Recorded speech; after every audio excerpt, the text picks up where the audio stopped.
Hello everyone, welcome welcome back to our channel. This is Suhana. And क्या आपके साथ भी ऐसा हुआ है कि आप एग्जाम में सब कुछ पढ़ कर जा रहे हो, पर जब आप एग्जाम में आंसर्स लिख रहे हो, क्वेश्चंस देख रहे हो, तो आपको कुछ याद नहीं आ रहा? Then this video would help you a lot with that, क्योंकि आज हम कुछ ऐसे टिप्स एंड ट्रिक्स शेयर करेंगे जिससे आप जो भी पढ़ोगे आप उसे याद रख पाओगे। What ever you read you can remember it for a longer time. So please watch it till and. Okay, so, the very first basic point is understanding the concept. You know, many of us are habituated to rote learning, which is not a good thing, because when you need to remember something for a longer time, you need to show some interest on the topic. But whereas when you are doing rote learning, आप कोई interest नहीं दिखा रहे हो, बस आप उसे याद रखने की कोशिश कर रहे हो, जिससे आपका वो याद नहीं हो पाएगा. So better understand the concept to remember it, because when you are doing rote learning, might be like you can remember it for 1 week, 10 days, or till your exam, but it will not be useful for you. The knowledge you're gaining will not be useful for you. And also the CBSE also wants to check your concept understanding and your concept application knowledge. So if you are rote learning, it will not help you. So there are few such formulas and things like definitions that cannot be understood all the time. So how to remember those if you are not rote learning? अगर आप रट्टा नहीं मार रहे हो तो आप formulas वगैरह कैसे याद रखोगे? So there are few ways. Like first way is mnemonics. Mnemonics ऐसा मेथड होता है जिसमें आप सब कुछ शॉर्ट फॉर्म में याद रखते हो. It's a fun way of learning and remembering things, and it is better than rote learning. Next is association. In association, you connect, you link the things with your surroundings, with yourself, which makes you interested in the topic and you can remember it for a longer time. Next, very good method is visualization.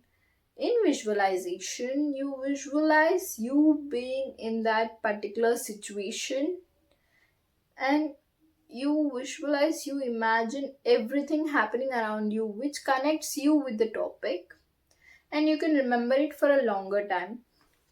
For example, you are reading about a place in geography, then visualize yourself being in that place and experiencing it around you so that you can memorize it for a longer time. Okay, next is chunking.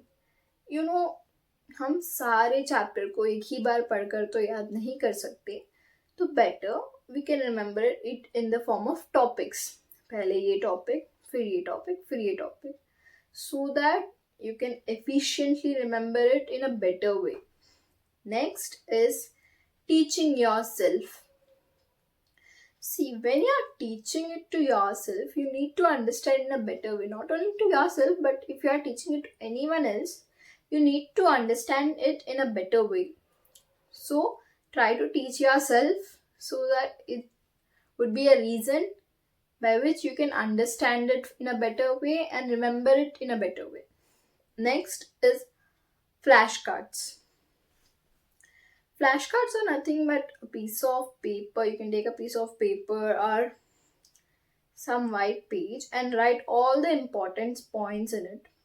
Now, whenever you have some time, take out those things and check them, go through them once, by which you can remember all those information effortlessly. Okay, the next is WWH method. So this WWH method would be useful for theory subjects like social, science, etc.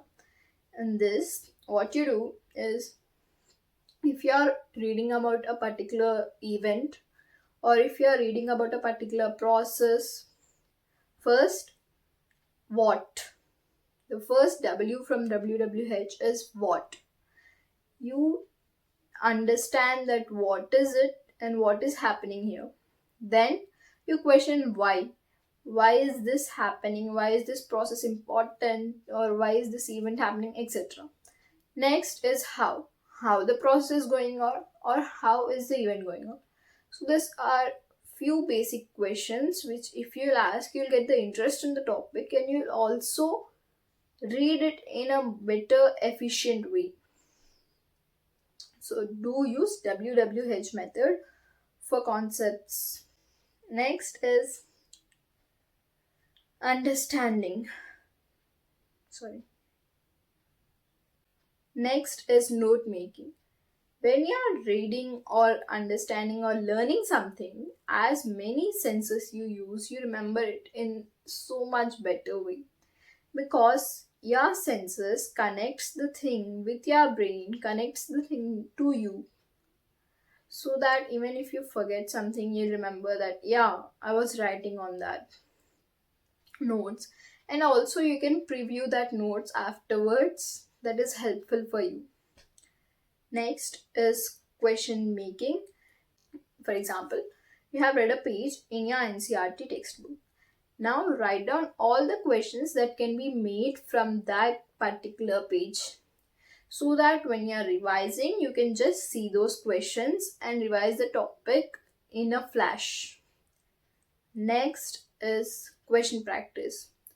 So after all this, as every time I say, question practice helps you remember the things for a longer time, because it is you trying to put your brain and understand the things, showing some interest in it and showing some curiosity while doing the question, so that you can remember it for a longer time.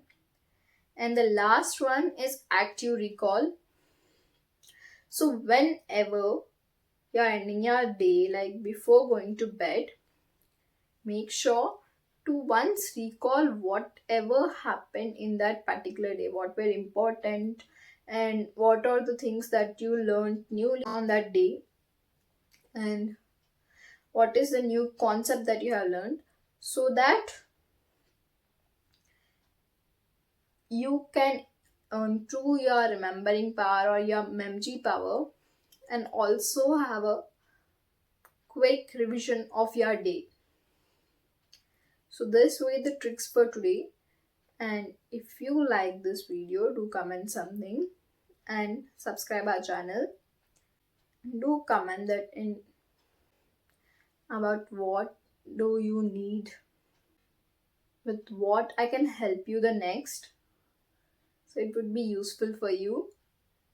And that's it for today. Thank you. Bye bye.